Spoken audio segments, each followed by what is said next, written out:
Hello, everyone, and welcome back for the Sports Pro Asia Summit. My name is Chris Stone. I'm the event content manager here at Sports Pro Media. You'll see me popping in a couple times throughout the day. Basically, just wanted to give you a quick introduction for anyone that's just joining us so far today.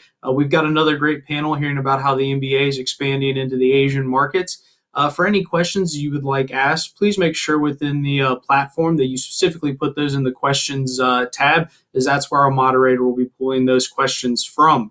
If you see any questions you like, make sure you give it an upvote. Help us figure out what questions you want to hear most from. Also, as a quick reminder for anybody trying to do any networking, one of the nice features of the platform is you can still go through there, use all the networking features, and still have the box-in screen of the session going on at the same time. So certainly feel free to explore the platform as you listen. And that being said, I don't want to take up too much time because we do have a great panelist to hear from, and I'm very happy to hand things over to a good friend of ours at Sports Pro, Sid Coley. Thanks very much indeed, Chris. Hello and welcome along to this session at stage 2 of the Sports Pro Asia Summit. My name is Sid Coley. I'm a TV sports presenter and producer, and I'll be moderating this fireside chat as we discuss the NBA strategy for India and APAC as they grow their current market share and target new audiences. Now, it's only been a few days since we watched the LA Lakers blitz through the Western Conference before taking on the Miami Heat in the NBA final. And despite Jimmy Butler being on fire, it was LeBron James, Anthony Davis, and Frank Vogel's men who finally prevailed, winning championship number 17 for the Lakers, matching the record of the Boston Celtics. Now, it's no secret that the NBA is one of the world's most exciting sports leagues, and the Indian market, one of the world's most promising economies. With over 90 million fans having sampled the product in 2019 and a historic set of preseason games between the Sacramento Kings and Indiana Pacers in Mumbai, is the NBA finally set to capitalize on India's burgeoning middle class and its thriving sports culture? Can the NBA compete with international leagues like the Premier League, as well as domestic ones like the IPL, Pro Kabaddi, and the Indian Super League? And what about APAC? What is the NBA's strategy to continue growing in markets such as Japan, Indonesia, and the Philippines, leading up to the Tokyo Olympics and the Southeast Asia-based FIBA World Cup in 2023? Those are the questions on today's agenda as we're joined by Executive Vice President and Managing Director of NBA Asia, Scott Levy. Now, Scott has been in his role since 2009, and he oversees development and expansion of the NBA's branding and basketball initiatives all across Asia, excluding Greater China. He also directs all of the NBA's Asia business groups. Now, that includes media distribution, marketing partnerships, events, and also merchandising. Hello, Scott. Thanks for joining us, and a very good evening to you in Hong Kong. Hi, Sid. Great to be here. Thanks for allowing me to join, and looking forward to a great chat. Great to have you. Now, just before we begin, a bit of housekeeping. Please keep your questions coming as we try and take as many as possible over the next 35 minutes via swap card. You can also upvote questions posted by others in case you would like to see them answered by Scott. And with that, let's jump straight into the discussion. Now, Scott, could you start by telling us a bit more about yourself and also shining some light on your rather interesting journey leading up to your current role? Sure. Well, I was born in New York and spent most of my time there growing up. And after university, I had my first chance to travel outside the US. And I went to Europe to work and travel for a year. And it was that experience really that sparked something in me that hasn't diminished yet. Since then, all I've wanted to do is to travel and engage with people and cultures from around the world. So after working in advertising for a few years, my wife and I quit our jobs and we backpacked from Beijing to Queensland, New Zealand for 6 months. Just an amazing and sometimes really challenging experience, but we really fell in love with the region. And then when I got back, my life at the NBA started. I was lucky enough to land in a role requiring travel and working for a sports league with a long-term plan for international growth. I've now been at the league for over 20 years, originally in the New York office and now here in Hong Kong. It was a break, of course, in between those two roles where I traveled a little bit again, and this time bringing the family along. So it's been an amazing ride, and now living and working in Asia has only increased my interest in traveling even more. So hopefully for all of us, it won't be too much longer before we can start exploring the world again. Thank you, Scott. That is quite the journey in the truest sense of the word. Now, of course, you oversee a number of markets in Asia, which are actually quite different. Let's start with India for this conversation. Now, I alluded to the preseason games between the Sacramento Kings and the Indiana Pacers. The Sacramento Kings, of course, has an Indian-born owner in Vivek Ranadive, who described these games as a dream come true. Could you tell us a bit about these games and how that kind of ties in to your vision for this market? It was more than a decade ago where we made India a priority for the NBA. And since then, we've been focused on building our fan base and introducing the game in different ways. I think it was about 7 years ago, I was in Mumbai with Commissioner Adam Silver, and as you said, Sacramento Kings owner and proud Mumbaiker Vivek Ranadive. We did a youth clinic with hundreds of kids in conjunction with the Reliance Foundation. Nita Ambani was there as well. And we knew there was something special that was happening there. Participation at a young age is really important. And it was clear that the kids understood the game, enjoyed the experience, and the parents and the teachers were enthusiastic as well. Now, our goal from there was to help build the infrastructure for the sport, really to ensure there's equipment, that there's teachers and coaches, continuing to improve their knowledge of the game and help them to connect with the kids. We now have a pathway in place in India that allows kids to play basketball from as young as 5 years old and really continue all the way to the NBA. It starts with our Reliance Foundation Junior NBA program, which is free and nationwide. Kids can then move into the more advanced training through our basketball schools program in partnership with India on Track.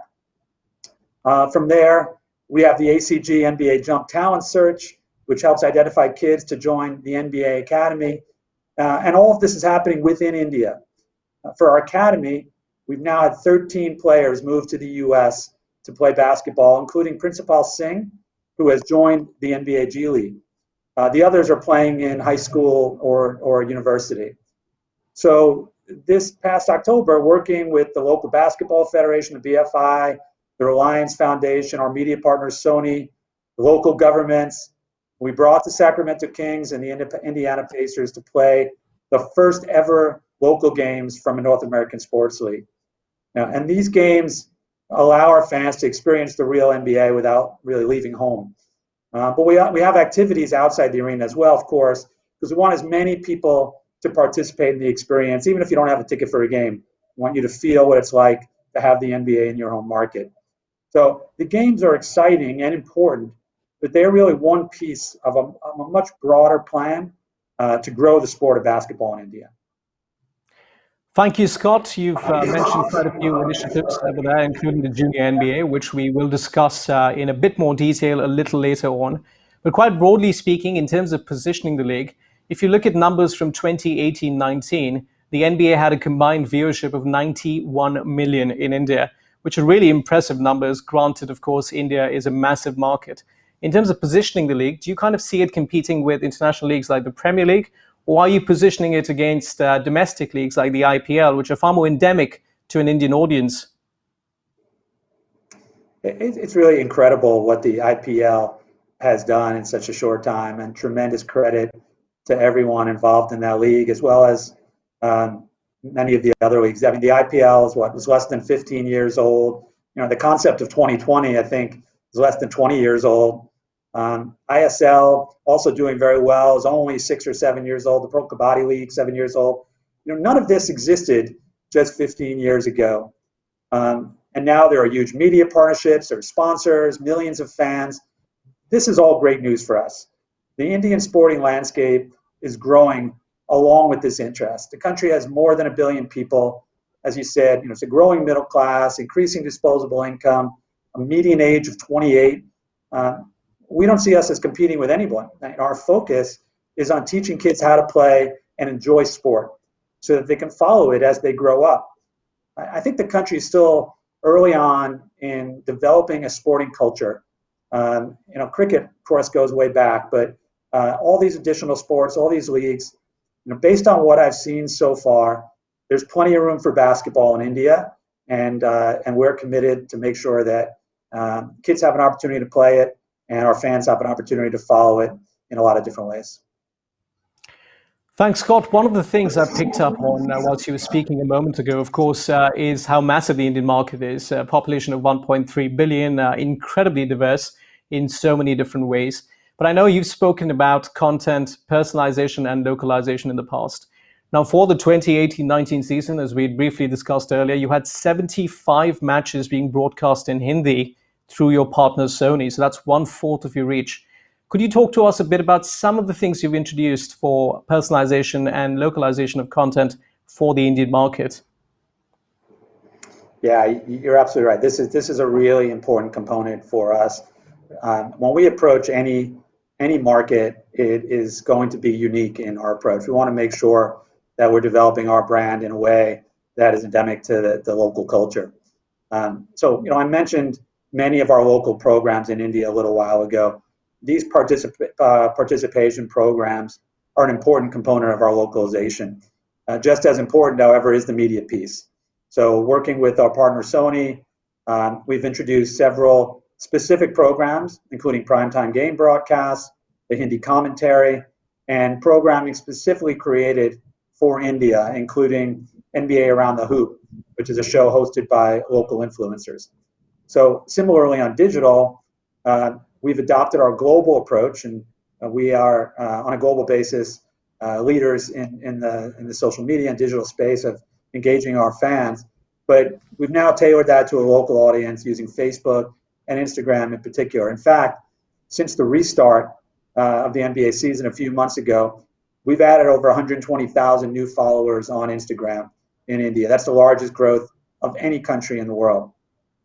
So moving forward, this will be a focus for us. We plan to further localize our content across all forms of media, ensure that our content is relevant and accessible for an Indian audience.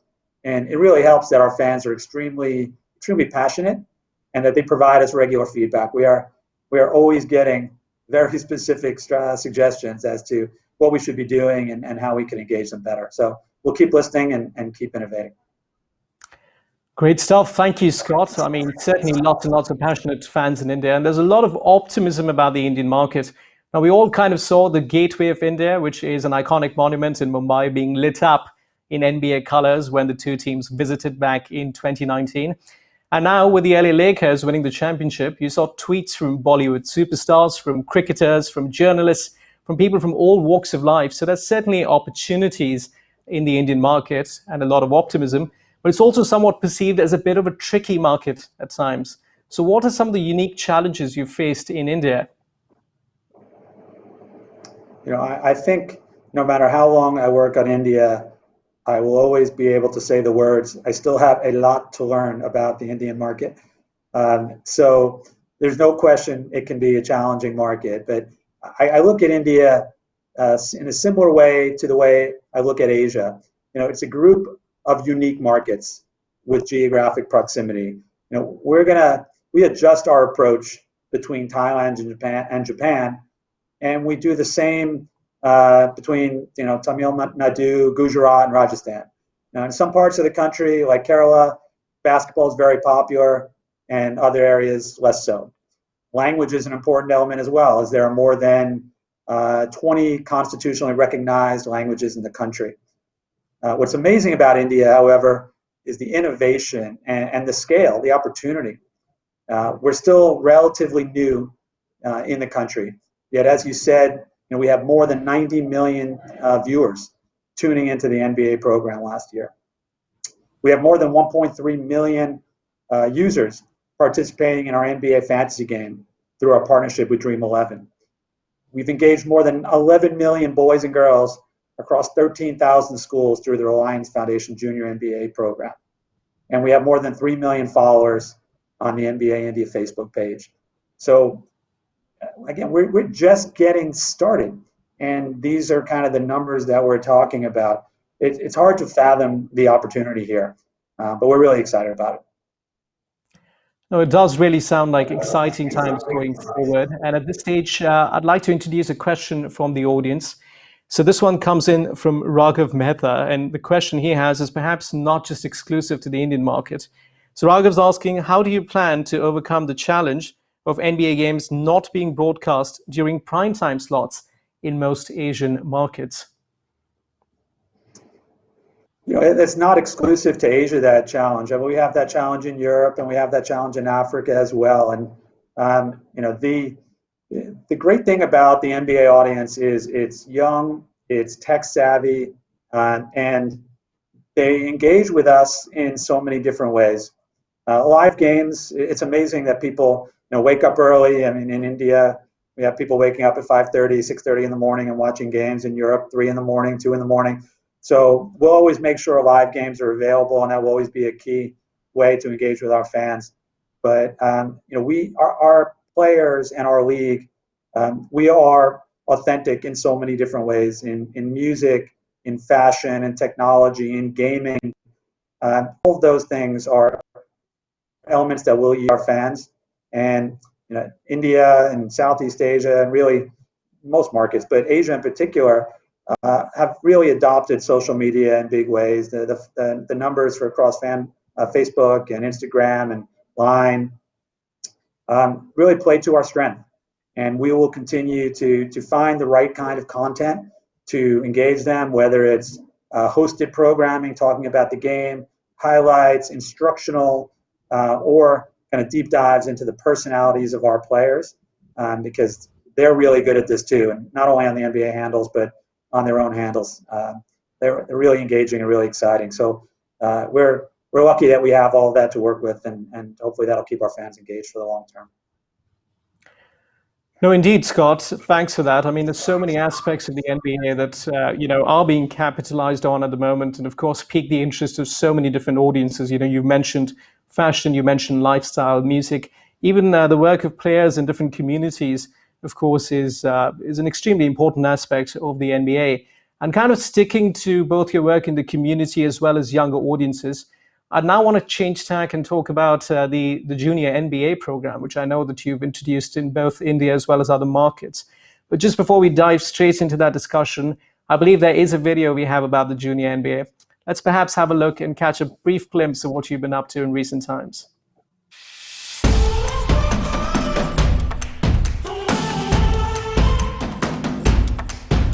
Junior NBA is huge, the game of basketball. The younger basketball players, no matter where they're from in the world, They're next up, you know what I mean? They're our future. passing that information on to the kids, getting them at that early stage. If you teach them at a young age, how to do things the right way, the sky's the limit for them.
Some really good stuff there, Scott. Talk us through the junior NBA program. I'm aware that you've got some really interesting figures in terms of millions of children reached worldwide. What's your vision for this program? This is a really exciting element of what we do. The Junior NBA, it's the league's global youth development program. It's for boys and girls, and really teaches the fundamental skills as well as the core values of the game. So we use the Junior NBA platform to influence the youth basketball landscape. And we really want to make sure that when you're teaching basketball, you're teaching it the right way, and that young players, coaches, and parents enjoy the experience of sport. And they learn the positive values. And we talk about the STAR values, which are sportsmanship, teamwork, a positive attitude, and respect. We want kids to leave this understanding that it's important to lead an active and healthy lifestyle. So the messages go way beyond basketball. And I mentioned the 11 million kids in India that we now have engaged. In the rest of in Southeast Asia, we have another 25 million boys and girls that are participating in the program in some way. So we work closely with local and national governments and the school system. And again, I'll say it one more time, this is free program. It's free for the schools, it's free for the kids. All the resources available are being provided by the NBA. And our goal is to build a sustainable ecosystem around basketball by focusing on training the trainers. And those trainers are the teachers in the schools. They're the ones, whether they're teaching math or history, that are going down to the physical education program and teaching kids how to play basketball. And we want to make sure that they really understand what it means and how they can influence the lives of kids beyond just kind of throwing them a ball or giving them a jump rope and telling them to go have fun. So the Train to Trainers program is called the Junior NBA Coaches Academy, and that has trained more than 73,000 teachers from 53,000 schools across Southeast Asia.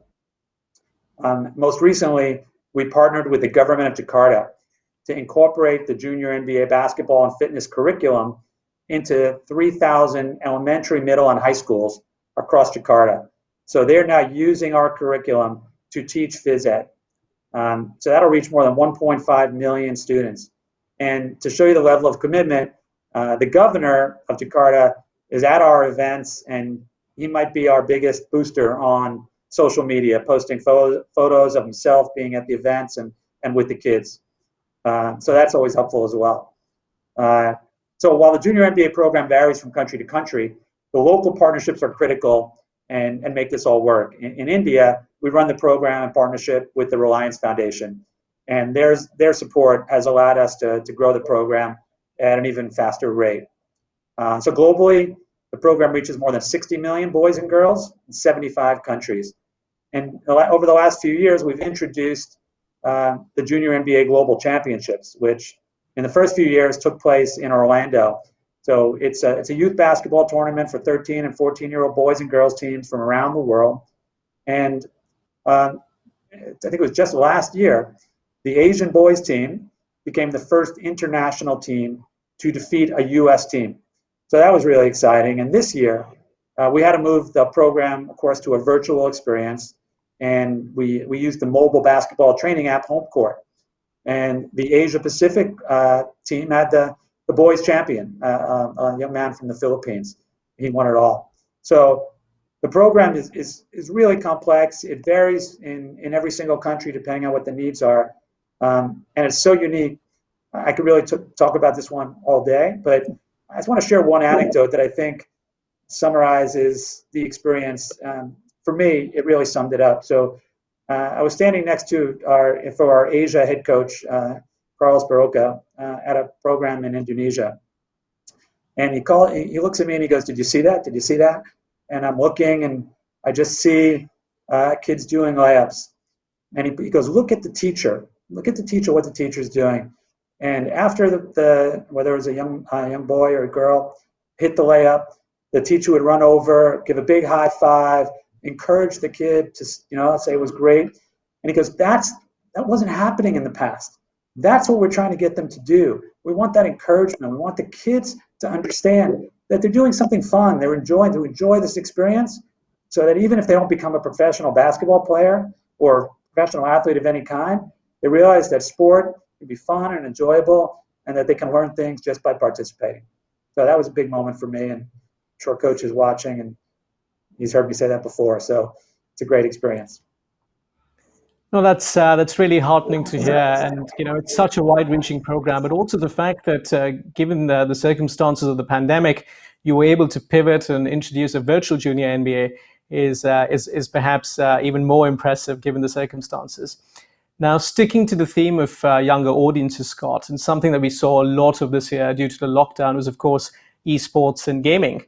Now, the NBA was the first American league to actually introduce an official esports league, which is the NBA 2K League.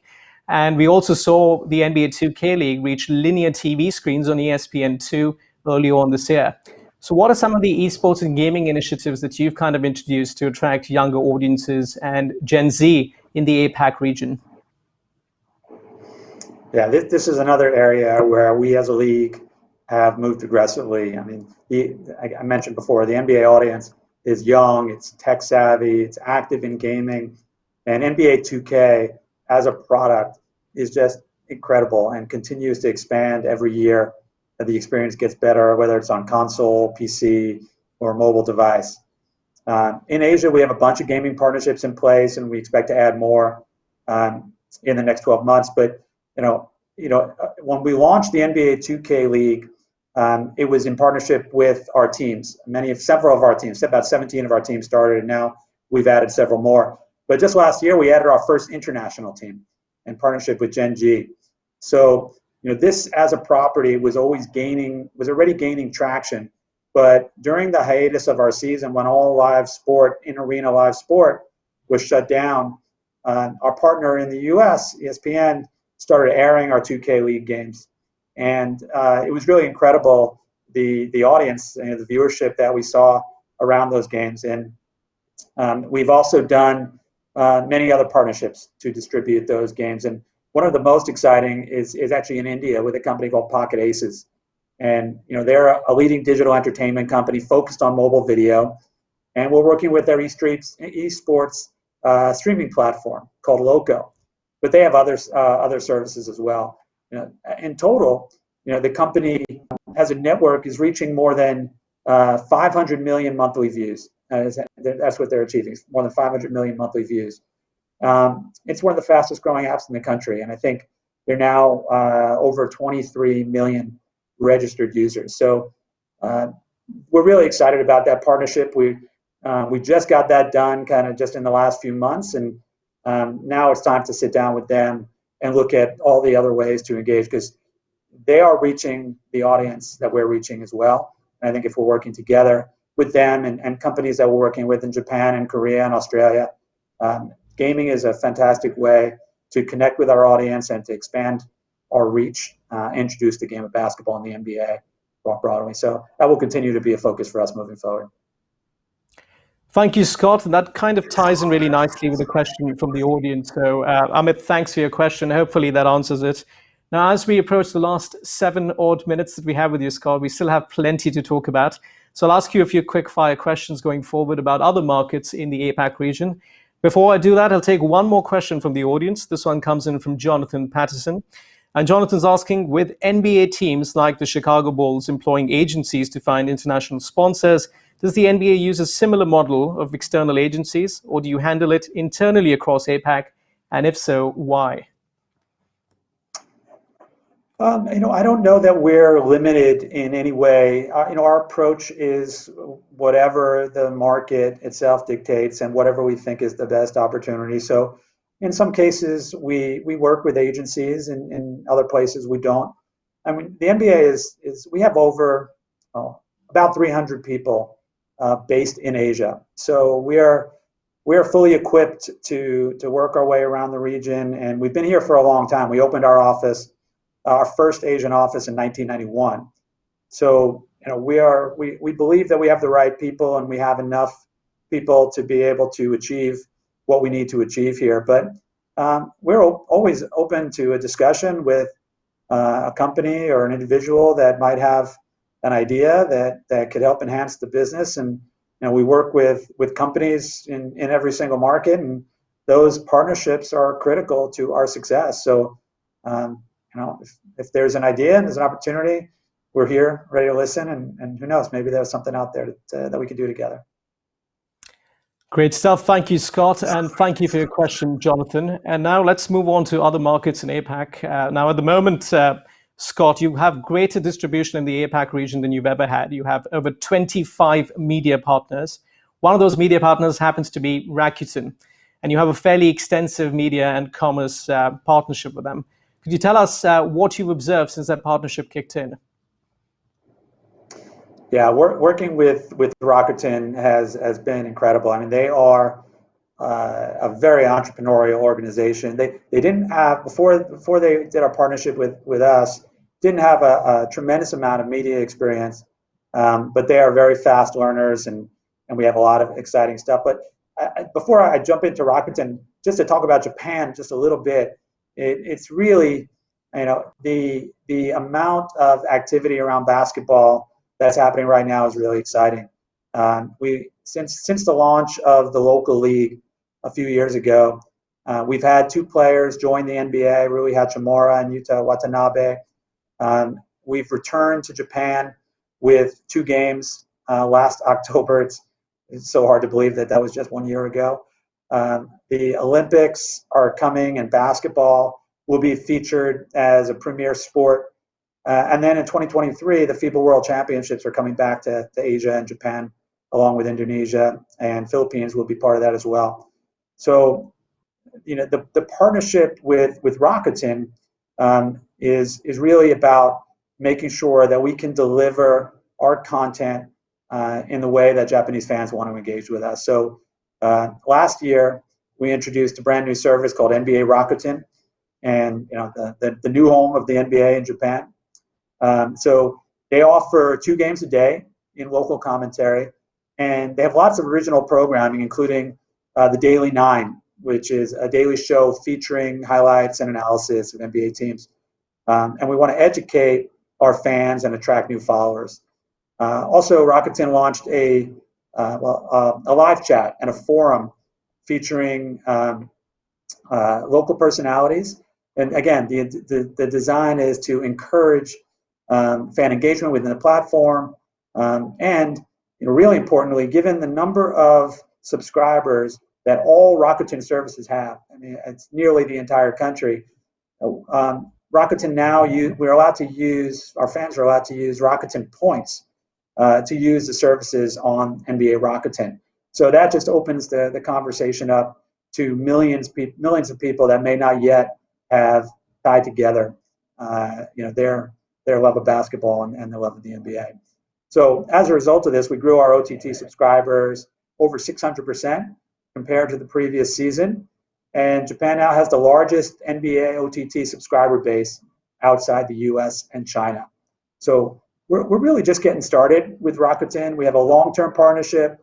We've only been at this for a few years. We have a lot of ideas that they're bringing to us and we're bringing to them.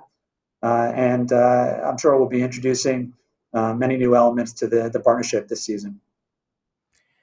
Great stuff, Scott. You've also introduced 16 matches with Japanese commentary using Rakuten, and of course, the interactive features, which almost signal a move towards the Twitchification of sport, which is something that has been discussed quite extensively. But kind of sticking to the theme of personalization, the Philippines at the moment is the #1 market outside of the US in terms of your Facebook following. Could you tell us a bit about the Republica Huddle and a few more personalization that you've introduced for that market, quite briefly? Sure. So we always refer to the Philippines as the highest basketball affinity market in the world. When we look at our digital statistics on a global basis, Philippines is always the #1 international market, and our fans there just simply cannot get enough NBA. During the hiatus, we established several new partnerships in the country. We partnered with Signal to bring a comprehensive package of NBA programming, including NBA TV Philippines, a 24-hour dedicated channel to our fans there. We've partnered with Titan to launch our e-commerce site in the country, and Titan has just done a tremendous job of engaging our fans and making sure they have unique and innovative products available there. So we're just truly excited to continue to develop there. One of the other things you mentioned, Republica, that's really, I guess one of our newest programs that was also introduced during the hiatus, and something we're really proud of. There's so much basketball taking place in the Philippines. The PBA, the local basketball league, is currently operating their bubble right now, and we wish them success in getting through the conference. But you also have the UAAP and the NCAA, two college competitions, youth competitions going on at every age level, and a local league in nearly every barangay. So our Facebook page has more than 8 million followers from the Philippines, and as I said, it's the #1 country outside the U.S. So we introduced NBA Republica Huddle in April of this year on our Philippines Facebook page, and it's hosted by local influencers and sports personalities discussing the latest events in and around the NBA. Our hosts, Nico and Boom, they're doing a great job navigating all kinds of topics, and it's varied from a recap and a discussion around the Last Dance documentary series about the Chicago Bulls, to more recently interviews with Coach Monty Williams, Portland Trailblazer guard CJ McCollum, and just last week, NBA Deputy Commissioner Mark Tatum. And Filipinos are so knowledgeable about the NBA, I don't think we'll ever run out of content ideas. Right? The program's a great example of localization, and it'll be a model for other markets. In fact, we've already launched Courtside Huddle in Australia, which is a similar program, but of course tailored for that audience. Great stuff. Thank you, Scott. And as we come to time, I'd like to bring this particular panel discussion to a close with one bold prediction. It could be about any of the markets we've spoken about. So that's India, Japan, or the Philippines. But anything at all that kind of piques your interest or something we should keep an eye out for going forward in those markets.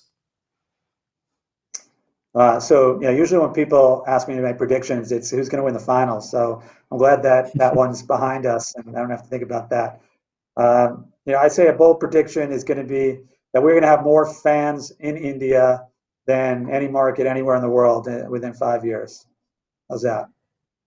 Well, that is absolutely brilliant, and fingers crossed that happens. Thanks very much indeed, Scott, and thank you all for your questions. It truly has been a deep dive into the NBA's India and APAC strategies, and we hope you found it informative, engaging, and insightful. It's also been a pleasure to moderate. Thank you all for tuning in and being such an engaged audience. And I'd like to say a huge thank you once again to your speaker, Scott Levy, Executive Vice President and Managing Director of NBA Asia. That's all from me. Thanks ever so much for joining us. Plenty more to come at Sports Pro Asia. Hope to see you all soon. Have a lovely rest of the week. Thank you and goodbye.